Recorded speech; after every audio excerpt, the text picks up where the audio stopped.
सफेद बालों वाली खौफनाक चुड़ैल बीवी, जिसकी कुछ ताकत वापस आ गई थी, वो आखिरकार दिन के उजाले में मेरे सामने खड़ी थी।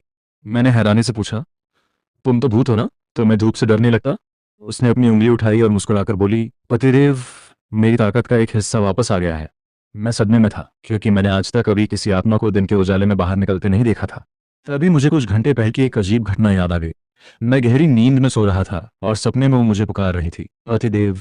सपने में मुझे बहुत ही ताज़े और नरम स्टीम बंस बंस दिखाई दे रहे थे।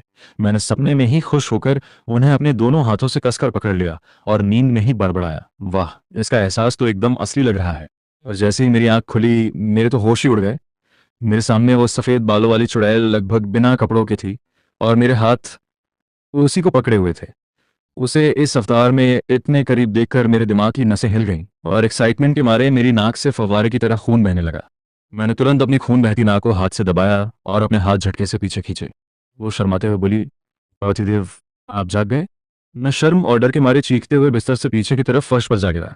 मैंने अपनी नाक दबाए हुए ही तुरंत वहां से एक कपड़ा उठाया और उसकी तरफ फेंक कर चिल्लाया, जल्दी से कोई कपड़े पहनो। पतिदेव, मैंने पहन लिए। उसने पलक झपकते ही एक सेकंड में जादू से अपने लाल और सफ़ेद कपड़े पहन लिए थे। वापस प्रेजेंट में वो धूप में खड़ी खुशी से हवा में उड़ी और सीधा आकर मेरे गले लग गई। पतिदेव, चलिए छिपा कर बैठते हैं। तभी मेरे फ़ोन की घंटी बजी। फ़ोन उठाते ही दूसरी तरफ से मेरे दोस्त की एक्साइटेड आवाज़ आई, भाई जल्दी चेक कर, अपना वो वीडियो इंटरनेट पे आग लगा रहा है। एक ही रात में 1 करोड़ 10 मिलियन से ज़्यादा व्यूज़ आ गए हैं। हमने तो सबसे तेज़ व्यूज़ का रिकॉर्ड ही तोड़ दिया। मैंने फ़ोन रखा और सीरियस होकर चुड़ैल की तरफ देखा। ये बताओ, कल रात के उस डर से तुम्हारी कितनी ताकत वापस आई है? चुड़ैल ने अपना सिर नीचे किया और हवा में एक छोटी सी हरी रंग की एनर्जी बॉल बनाते हुए बोली, अभी तो बहुत कम ताकत आई है। मेरी पूरी ताकत के सामने ये कुछ भी नहीं है। ठीक है, मैंने अपना लाल जैकेट पहनते हुए और बालों को पीछे की तरफ बांधते हुए फुल स्वैग में कहा, तैयारी कर लो, आज रात हमारा एक नया मिशन है। ये सुनकर चुड़ैल खुशी से हवा में उड़ने लगी और बच्चों की तरह चिल्लाई, हुर्रे, आज रात तो मुझे कुछ बहुत ही टेस्टी खाने को मिलेगा। अब वो दोनों अपने अगले मिशन के लिए पूरी तरह तैयार थे। लेकिन रुकिए, ये सब आखिर हुआ कैसे? 1 करोड़ व्यूज वाला वो वीडियो इंटरनेट पर कैसे वायरल हो गया? एक आम कॉलेज लड़के को ये एसएसएस लेवल की खौफनाक और खूबसूरत चुड़ैल बीवी कैसे मिल गई? और इन दोनों की ये अजीबोगरीब कहानी शुरू कहाँ से हुई? इन सारे सवालों के जवाब जानने और उस भौकाली कहानी की असली शुरुआत देखने के लिए चलिए चलते हैं एक दिन पीछे। क्या आपने कभी राजकुमारी की कब्र की कहानी सुनी है?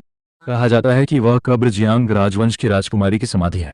हर साल 7 जुलाई की रात उस कब्र के आसपास अजीब चीजें दिखाई देती हैं। लोग कहते हैं कि वहां लाल शादी के जोड़े में एक औरत दिखाई देती है, जो कब्र के दरवाजे के आसपास भूतों के साथ नाचती रहती है। कहा जाता है कि वही दिन राजकुमारी की मौत का दिन था और उसी रात उसने अपनी आखिरी सांस ली थी। और इस साल 7 जुलाई को मैं भिखारी गांव का मुख्य बुजुर्ग तुम सबको राजकुमारी की कब्र पर रात बिताने ले जाऊंगा। क्या वहां सच में भूत है? क्या पिछले राजवंश की वह राजकुमारी सच में मौजूद थी? इन सब का जवाब जानने के लिए आज रात मेरी लाइव स्ट्रीम जरूर देखना। तुम लोग मुझे कभी भी मैसेज भेज सकते हो। मैं हूं भिखारी गिरोह का मुख्य बुजुर्ग। फिर मिलते हैं। मिस्टर फैनिंग, हमने प्रमोशनल वीडियो पहले ही रिलीज कर दिया है। एक ही दिन में उस वीडियो के व्यूज 10 लाख से ऊपर पहुंच गए। इस बार तो बहुत बड़ा फायदा होने वाला है। बहुत बढ़िया, आप लोग सच में प्रोफेशनल टीम हो। आज की लाइव स्ट्रीम के लिए धन्यवाद। अरे अंकल मिस्टर फैनिंग, इसकी क्या बात है? हाल ही में बिजनेस अच्छा नहीं चल रहा था, वरना मैं आपके साथ इस सुनसान जगह पर लाइव स्ट्रीम करने कभी नहीं आता। चीफ एल्डर को ये काम आखिर मिला कहाँ से? पहले तो हम सिर्फ कम बजट वाले छोटे वीडियो शूट करते थे, कौन जाने, लेकिन सच कहूँ तो ये जगह काफी डरावनी लग रही है। डायरेक्टर नी युआन कह रहा था कि यहाँ बहुत वीरानी है। अब तो कुछ लोग भी आने लगे हैं। वो बस एक्स्ट्रा कलाकार है। वो अभी भी ढोल बजा रहा है, उसे जल्दी यहाँ बुलाओ। आज की लाइव स्ट्रीम मिस नहीं होनी चाहिए। हाँ हाँ बिल्कुल, सच में प्रोफेशनल टीम है। मैंने इतने पैसे देकर डायरेक्टर की टीम को बुलाया, वो बेकार नहीं गया। बस आज की लाइव स्ट्रीम अच्छे से खत्म हो जाए, फिर मैं पक्का बहुत पैसा कमाऊंगा। मैं थोड़ी देर आराम करता हूँ। लाइव शुरू होने में 5 मिनट बाकी हैं, तो मुझे बुला देना, कोई समस्या नहीं। आप बेफिक्र रहिए, हमारी व्यवस्था देखकर आप जरूर खुश होंगे। ये क्या हो रहा है? सिर्फ 10 मिनट बचे हैं। मी युआन कहाँ है? मैं पिछले 1 घंटे से उसे कॉल कर रहा हूँ, लेकिन उसका फोन ही नहीं लग रहा। मैं उसकी शिकायत जरूर करूंगा। अब बहुत देर हो चुकी है। तुम जाकर वो लाल शादी वाला जोड़ा पहन लो। मैं? लेकिन डरो मत, अब सब तुम्हारे ऊपर है, जल्दी करो। 1 मिनट, डायरेक्टर, देखिए मशहूर अभिनेत्री आ गई। वो कब आई? उसने तो अपने कपड़े भी खुद तैयार कर रखे हैं। उसके कपड़े हमारे कपड़ों से कहीं ज्यादा अच्छे लग रहे हैं। वहां खड़े मत रहो, अभिनेत्री तैयार है, अब शूटिंग शुरू करनी होगी। मिस्टर फांग, समय हो गया है। क्या लाइव सिग्नल कनेक्ट हो गया? जी हाँ, हम लाइव स्ट्रीम शुरू कर सकते हैं। बहुत बढ़िया। तो लाइव स्ट्रीम शुरू होती है। एक्शन। हेलो सब लोग, ये पैलेस गेट है। सी शहर में पैदा हुए दोस्तों ने यहाँ की किंवदंती जरूर सुनी होगी। हाल के वर्षों में पूरी दुनिया में भूतों की घटनाएं बढ़ रही हैं और यहाँ 5 से अधिक भूतों की कहानियां हैं। तो मैं बेकार बातें छोड़कर अब खोज शुरू करता हूँ। उसकी आत्मा बहुत समय पहले जा चुकी है। हर साल 7 जुलाई तक मैं दुनिया में प्रकट होता हूँ और अपनी किस्मत के बारे में बात करता हूँ। सब कुछ ठीक चल रहा है। तभी अचानक मेरे ठीक पीछे एक बड़ा सा पत्थर आसमान से गिरा। धड़ाम। मैं डर के मारे झटके से पीछे उछल गया। बाप रे, डरा ही दिया। क्या यहाँ कोई सेफ्टी गार्ड या बैरियर नहीं है? मैंने खुद को संभाला, अपना चश्मा ठीक किया और कैमरे की तरफ देखकर स्माइल पास की।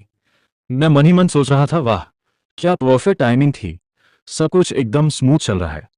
मुझे लगा कि ये पत्थर गिरना और ये डरावना माहौल मेरी टीम का ही किया धरा है। मैं अपनी ही दुनिया में खुश था। अब स्क्रिप्ट के हिसाब से मुझे उस भूतनी बनी एक्ट्रेस के करीब जाना है और इस कहानी को इसके मेन क्लाइमैक्स तक पहुंचाना है। ये एक्ट्रेस तो सच में बहुत प्रोफेशनल है, इसे पैसे देना बेकार नहीं गया। लेकिन मुझे क्या पता था कि उधर नीचे कैमरे के पीछे क्या कांड हो चुका था। मेरा मोटा डायरेक्टर अपने फोन में कुछ देख रहा था, तभी उसका असिस्टेंट घबराया हुआ उसके पास आया। डायरेक्टर साहब। मेरा डायरेक्टर भड़क गया, क्या है, बीच में क्यों डिस्टर्ब कर रहा है? अभी मेरा हीरो सबसे मेन सीन कर रहा है। पीछे हट, पगार नहीं चाहिए क्या? डायरेक्टर ने अपने वॉकी टॉकी पर चिल्लाते हुए कहा, सभी लोग ध्यान दें, रात के 12 बजने वाले हैं। फैंग निंग यानी मैं, तुम एक्ट्रेस की तरफ बढ़ना शुरू करो और एक्ट्रेस तुम स्क्रिप्ट के हिसाब से छुप जाओ। तभी अचानक पूरे खंडहर में एक भयंकर और मनहूस हवा का झोंका आया। असिस्टेंट ने कांपते हुए कहा, ये कैसा मौसम है, अचानक इतनी तेज हवा? उसने सामने पहाड़ी पर देखा और उसकी सिटी पिटी गुम हो गई। डायरेक्टर साहब, वो गायब हो गई। डायरेक्टर चिढ़कर बोला, बकवास मत कर, स्क्रिप्ट के हिसाब से छुप गई होगी। उसने फिर मुझे वॉकी टॉकी पर इंस्ट्रक्शन दिया, एक्टर तैयार है, पहाड़ी के ऊपर जाओ। मैं पहाड़ी की तरफ बढ़ने लगा। मैं खुद से ही सवाल कर रहा था, क्या सच में यहाँ पिछले राजवंश की किसी राजकुमारी की भूतिया आत्मा भटकती है? तभी मेरे शरीर में एक ठंडी सिहरन दौड़ गई। मैंने कैमरे में देखकर हंसते हुए कहा, अभी जो ठंडी हवा चली उसने तो मुझे सच में डरा दिया। मैं इन भूत प्रेतों पर विश्वास नहीं करता था, लेकिन इस खंडहर में अब मुझे भी थोड़ा डर लग रहा है। हाँ, मेरी लाइव स्ट्रीम पर लोगों की कमेंट्स की बाढ़ आ गई थी। मैं फुल स्वैग में बोला, टेंशन मत लो दोस्तों, तुम्हारा भाई अभी ऊपर जाकर देखता है कि आखिर वहां है क्या। उधर नीचे असिस्टेंट ने कांपते हाथों से अपना फोन डायरेक्टर को दिखाया। डायरेक्टर, जिस एक्ट्रेस को हमने बुलाया था उसका मैसेज आया है। फोन की स्क्रीन पर लिखा था, सॉरी मेरी आंख लग गई थी, मैं नहीं आ पाऊंगी। डायरेक्टर के पैरों तले जमीन खिसक गई। वो नहीं आई? तो फिर उस पहाड़ी के ऊपर वो कौन है? मैं पहाड़ी के ऊपर पहुंचा। वहां धुंध के बीच एक लड़की पीठ घुमाए खड़ी थी। उसने लाल और सुनहरे रंग की एक बेहद खूबसूरत लेकिन पुरानी शाही ड्रेस पहनी हुई थी। उसके बाल एकदम सफेद थे और उसकी आंखें खौफनाक लाल रंग से चमक रही थीं। मैं उसे देखकर हैरान रह गया। मैंने मन में सोचा, वाह, ये एक्ट्रेस तो कुछ ज्यादा ही प्रोफेशनल है। मुझे तो इसके यहाँ होने का एहसास तक नहीं हुआ। मैंने थोड़ा पास जाकर उससे पूछा, तुम आखिर हो कौन? वापस नीचे मेरे डायरेक्टर और असिस्टेंट की हालत खराब हो रही थी। असिस्टेंट ने मॉनिटर स्क्रीन की तरफ इशारा करते हुए कहा, डायरेक्टर उसके पैर देखो। स्क्रीन में साफ दिख रहा था कि उस लाल जोड़े वाली लड़की के पैर जमीन को छू ही नहीं रहे थे, वो हवा में तैर रही थी।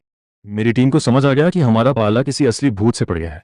वो असिस्टेंट डर के मारे एक क्रू मेंबर की गोद में चढ़ गया। ये क्या है, कोई आत्मा या एलियन? वो लाल चुड़ैल हवा में तैरते हुए मेरी तरफ बढ़ने लगी। मैं थोड़ा घबराकर पीछे हटा। तुम कौन हो? मेरे पास मत आना, दूर रहो। लेकिन जैसे ही वो मेरे एकदम करीब आई, मेरा डर अजीब सी एक्साइटमेंट में बदल गया। मैं उसे गौर से देखने लगा और मन ही मन सोचा, क्या मेरा डायरेक्टर सच में इतना तगड़ा है? इस कॉस्ट्यूम की क्वालिटी देखो, और ये सफेद बाल भी एकदम असली लग रहे हैं। मानना पड़ेगा, काम एकदम नंबर 1 है। मुझे लग रहा था कि ये सब सिर्फ एक नाटक है। मैंने अपना सीना चौड़ा किया और मन में कहा, लगता है इस टीम को हायर करके मैंने कोई गलती नहीं की। अब मेरी एक्टिंग का जलवा देखने की बारी है। मैंने अपनी जेब से एक बड़ी सी टॉर्च निकाली और उसे सीधा उस चुड़ैल के मुंह पर मारते हुए किसी बड़े संत महात्मा की तरह डायलॉग मारा, मैं तुमसे नहीं डरता। मैं वो हूं जो धूप में पैदा हुआ है और वसंत की हवाओं में पला है। तुम जैसी मामूली आत्मा मेरा बाल भी बांका नहीं कर सकती। मेरी ओवर एक्टिंग और बेवकूफी देखकर नीचे खड़ी मेरी टीम की आंखें फटी की फटी रह गई। उन्हें लग रहा होगा, क्या ये पागल हो गया है? तभी उस चुड़ैल को भयंकर गुस्सा आ गया। उसके शरीर से एक खतरनाक लाल रंग की ऊर्जा फूट पड़ी। मेरा डायरेक्टर अपने वॉकी टॉकी में पागलों की तरह चिल्लाने लगा, तुरंत लाइव स्ट्रीम बंद कर दो, पीछे हटो, हमारा सच में एक भूत से पाला पड़ गया है। लेकिन उस भूतिया इलेक्ट्रोमैग्नेटिक वेव की वजह से उनका हमसे कनेक्शन टूट गया। चुड़ैल की लाल शक्तियों का हमला शुरू हो गया। लाल रंग की लेजर जैसी किरणें चारों तरफ तबाही मचाने लगी। नीचे खड़ी मेरी पूरी टीम अपनी जान बचाने के लिए जमीन पर लेट गई। हमें माफ कर दो दीदी, हमारी जान बख्श दो। वो सब घुटनों के बल भीख मांगने लगे। पलक झपकते ही वो खौफनाक चुड़ैल मेरे एकदम सामने आ गई। उसका खौफनाक हाथ सीधा मेरी गर्दन पर गया और उसने मुझे हवा में उठा लिया। लेकिन मजे की बात तो ये थी कि मेरी लाइव स्ट्रीम पर लोग चैनल को सब्सक्राइब करो पहले, हाँ जल्दी करो। मुझे पता है कि आप लोग नहीं करते हो, वीडियो देखते हो लेकिन सब्सक्राइब नहीं करते। ये लाल कलर का बटन नहीं से दबाओ, जल्दी दबाओ, जल्दी दबाओ, फिर मैं शुरू करूँ। दबा दो जल्दी, दबा दिया, घंटी भी दबा देना, ठीक है।